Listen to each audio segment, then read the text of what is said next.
ਪਾਠ ਪਹਿਲਾ ਸੈਮੂਅਲ ਦਾ ਪਹਿਲਾ ਗ੍ਰੰਥ 3 ਬਾਬ 3 ਤੋਂ 10 ਤੇ 19 ਆਇਤ।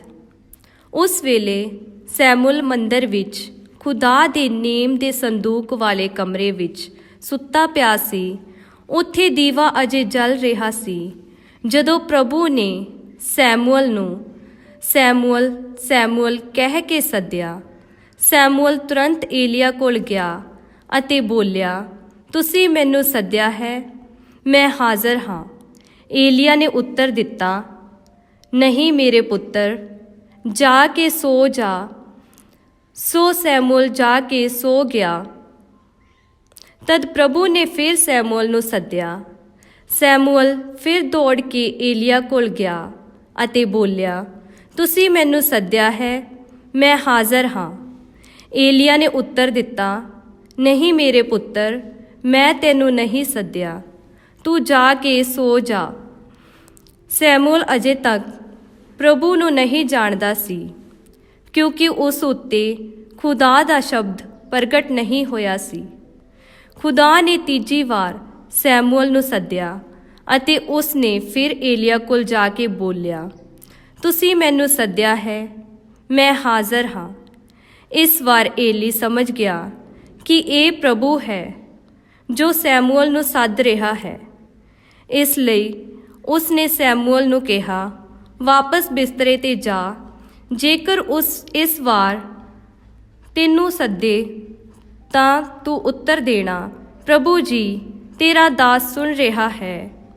ਸੋ ਸੈਮੂਅਲ ਵਾਪਸ ਆਪਣੇ ਬਿਸਤਰੇ 'ਤੇ ਚਲਾ ਗਿਆ। ਸੋ ਪ੍ਰਭੂ ਨੇ ਉੱਥੇ ਖਲੋ ਕੇ ਅਤੇ ਪਹਿਲੇ ਦੀ ਤਰ੍ਹਾਂ ਸੈਮੂਅਲ ਨੂੰ ਸੱਦਿਆ, ਸੈਮੂਅਲ ਸੈਮੂਅਲ। ਸੈਮੂਅਲ ਨੇ ਉੱਤਰ ਦਿੱਤਾ, ਕਿਹਾ, ਤੇਰਾ ਦਾਸ ਸੁਣ ਰਿਹਾ ਹੈ। ਇਹ ਪ੍ਰਭੂ ਦੀ ਬਾਣੀ ਹੈ, ਖੁਦਾ ਦਾ ਸ਼ੁਕਰ ਹੋਵੇ। ਪਾਠ ਦੂਸਰਾ ਕੁਰੰਥੀਆਂ ਦੇ ਨਾਮ ਸੰਤ ਪੌਲੁਸ ਦਾ ਪਹਿਲਾ ਪੱਤਰ, ਉਹਦਾ 6 ਬਾਬ 13 ਤੋਂ 15 ਅਤੇ 17 ਤੋਂ 20 ਆਇਤ ਤੱਕ। ਜੇਕਰ ਕਿਸੇ ਔਰਤ ਦਾ ਪਤੀ ਹੈ ਜੋ ਈਮਾਨ ਨਹੀਂ ਰੱਖਦਾ ਅਤੇ ਉਹ ਆਪਣੀ ਪਤਨੀ ਨਾਲ ਰਹਿਣ ਲਈ ਰਜ਼ਾਮੰਦ ਹੈ, ਤਾਂ ਉਹ ਔਰਤ ਉਸ ਨੂੰ ਤਲਾਕ ਨਾ ਦੇਵੇ, ਕਿਉਂਕਿ ਈਮਾਨ ਨਾ ਰੱਖਣ ਵਾਲਾ ਪਤੀ ਆਪਣੀ ਪਤਨੀ ਦੇ ਵਸੀਲੇ ਪਵਿੱਤਰ ਕੀਤਾ ਜਾਂਦਾ ਹੈ ਅਤੇ ਈਮਾਨ ਨਾ ਰੱਖਣ ਵਾਲੀ ਪਤਨੀ ਆਪਣੇ ਪਤੀ ਦੇ ਵਸੀਲੇ ਪਵਿੱਤਰ ਕੀਤੀ ਜਾਂਦੀ ਹੈ। ਨਹੀਂ ਤਾਂ ਤੁਹਾਡੇ ਬੱਚੇ ਅਸ਼ੁੱਧ ਹੁੰਦੇ, ਪਰ ਹਕੀਕਤ ਇਹ ਹੈ ਕਿ ਉਹ ਪਵਿੱਤਰ ਹਨ। ਪਰ ਜੇਕਰ ਈਮਾਨ ਨਾ ਰੱਖਣ ਵਾਲਾ ਜੀਵਨ ਸਾਥੀ ਵੱਖ ਹੁੰਦਾ ਹੈ ਤਾਂ ਉਹਨੂੰ ਵੱਖ ਹੋਣ ਦਿਓ। ਅਜਿਹੀ ਹਾਲਤ ਵਿੱਚ ਕੋਈ ਭਰਾ ਜਾਂ ਭੈਣ ਉਸ ਦੇ ਨਾਲ ਰਹਿਣ ਲਈ ਮਜਬੂਰ ਨਹੀਂ ਹੈ, ਕਿਉਂਕਿ ਖੁਦਾ ਨੇ ਸਾਨੂੰ ਸ਼ਾਂਤੀ ਵਿੱਚ ਰਹਿਣ ਲਈ ਸੱਦਿਆ ਹੈ। ਜੋ ਵੀ ਹੈ, ਤੁਹਾਡੇ ਵਿੱਚੋਂ ਹਰ ਇੱਕ ਵਿਅਕਤੀ ਇਸ ਤਰ੍ਹਾਂ ਜੀਵਨ ਬਿਤਾਏ ਜਿਵੇਂ ਪ੍ਰਭੂ ਨੇ ਨਿਸ਼ਚਿਤ ਕੀਤਾ ਹੈ ਅਤੇ ਜਿਸ ਦੇ ਲਈ ਖੁਦਾ ਨੇ ਤੁਹਾਨੂੰ ਬੁਲਾਇਆ ਹੈ। ਸਾਰੀਆਂ ਕਲੀਸਿਆਵਾਂ ਦੇ ਲਈ ਇਹ ਮੇਰਾ ਇੱਕੋ ਨਿਯਮ ਹੈ।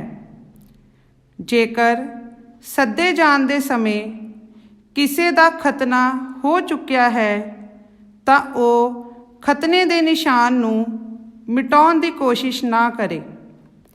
ਜੇਕਰ ਸੱਦੇ ਜਾਣ ਦੇ ਸਮੇਂ ਕਿਸੇ ਦਾ ਖਤਨਾ ਨਹੀਂ ਹੋਇਆ ਹੈ ਤਾਂ ਉਹ ਆਪਣਾ ਖਤਨਾ ਨਾ ਕਰਵਾਏ, ਕਿਉਂਕਿ ਖਤਨਾ ਕੀਤਾ ਹੋਣਾ ਜਾਂ ਖਤਨਾ ਨਾ ਹੋਣਾ ਕੁਝ ਨਹੀਂ ਹੈ, ਪਰ ਖੁਦਾ ਦੀਆਂ ਆਗਿਆਵਾਂ ਦੀ ਪਾਲਣਾ ਕਰਨਾ ਸਭ ਕੁਝ ਹੈ। ਤੁਹਾਡੇ ਵਿੱਚੋਂ ਹਰ ਕੋਈ ਜਿਸ ਹਾਲਤ ਵਿੱਚ ਉਹ ਬੁਲਾਇਆ ਗਿਆ ਸੀ, ਉਸੇ ਹਾਲਤ ਵਿੱਚ ਰਹੇ। ਇਹ ਪ੍ਰਭੂ ਦੀ ਬਾਣੀ ਹੈ, ਖੁਦਾ ਦਾ ਸ਼ੁਕਰ ਹੋਵੇ। ਸੰਤ ਯਹੋਨਾ ਦੀ ਅੰਜੀਲ 1 ਬਾਬ 35 ਐਤ ਤੋਂ 42 ਐਤ। ਯਿਸੂ ਦੇ ਪਹਿਲੇ ਚੇਲੇ ਅਗਲੇ ਦਿਨ ਫਿਰ ਯਹੋਨਾ ਆਪਣੇ 2 ਚੇਲਿਆਂ ਦੇ ਨਾਲ ਖਲੋਤਾ ਸੀ। ਉਸਨੇ ਯੀਸ਼ੂ ਨੂੰ ਤੁਰੇ ਜਾਂਦੇ ਵੇਖਿਆ ਅਤੇ ਕਿਹਾ, ਵੇਖੋ ਖੁਦਾ ਦਾ ਲੇਲਾ। ਦੋਹਾਂ ਚੇਲਿਆਂ ਨੇ ਉਸ ਨੂੰ ਇਹ ਕਹਿੰਦੇ ਸੁਣਿਆ ਅਤੇ ਉਹ ਯੀਸ਼ੂ ਦੇ ਪਿੱਛੇ ਚੱਲ ਪਏ। ਯੀਸ਼ੂ ਨੇ ਪਿਛਾਂਹ ਮੁੜ ਕੇ ਉਹਨਾਂ ਨੂੰ ਆਪਣੇ ਪਿੱਛੇ ਆਉਂਦੇ ਵੇਖਿਆ ਅਤੇ ਉਹਨਾਂ ਨੂੰ ਕਿਹਾ, ਤੁਸੀਂ ਕੀ ਭਾਲ ਰਹੇ ਹੋ?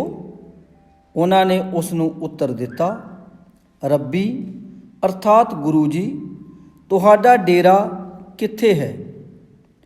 ਉਸ ਨੇ ਉਹਨਾਂ ਨੂੰ ਕਿਹਾ, ਆਓ ਅਤੇ ਵੇਖ ਲਵੋ। ਉਹ ਗਏ ਅਤੇ ਉਹਨਾਂ ਨੇ ਵੇਖਿਆ ਕਿ ਯੀਸ਼ੂ ਦਾ ਡੇਰਾ ਕਿੱਥੇ ਸੀ।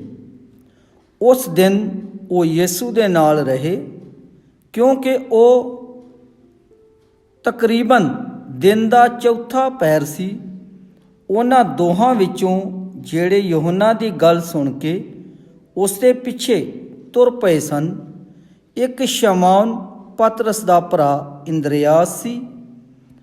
ਉਸ ਨੇ ਪਹਿਲਾਂ ਆਪਣੇ ਭਰਾ ਸ਼ਮੌਨ ਨੂੰ ਲੱਭਿਆ ਅਤੇ ਉਸ ਨੂੰ ਕਿਹਾ, ਅਸੀਂ ਮਸੀਹ ਅਰਥਾਤ ਮਸਾ ਕੀਤੇ ਹੋਏ ਨੂੰ ਲੱਭ ਲਿਆ ਹੈ। ਉਹ ਉਸ ਨੂੰ ਯੀਸ਼ੂ ਕੋਲ ਲੈ ਆਇਆ। ਯੀਸ਼ੂ ਨੇ ਉਸ ਵੱਲ ਨਿਗਾਹ ਮਾਰੀ ਅਤੇ ਕਿਹਾ, ਤੁਸੀਂ ਸ਼ਮੌਨ ਹੋ, ਯੋਨਾ ਦੇ ਪੁੱਤਰ, ਤੁਸੀਂ ਕੈਫਾਸ ਅਰਥਾਤ ਪਤਰਸ ਅਖਵਾਓਗੇ। ਪ੍ਰਭੂ ਦੀ ਪਵਿੱਤਰ ਅੰਜੀਲ।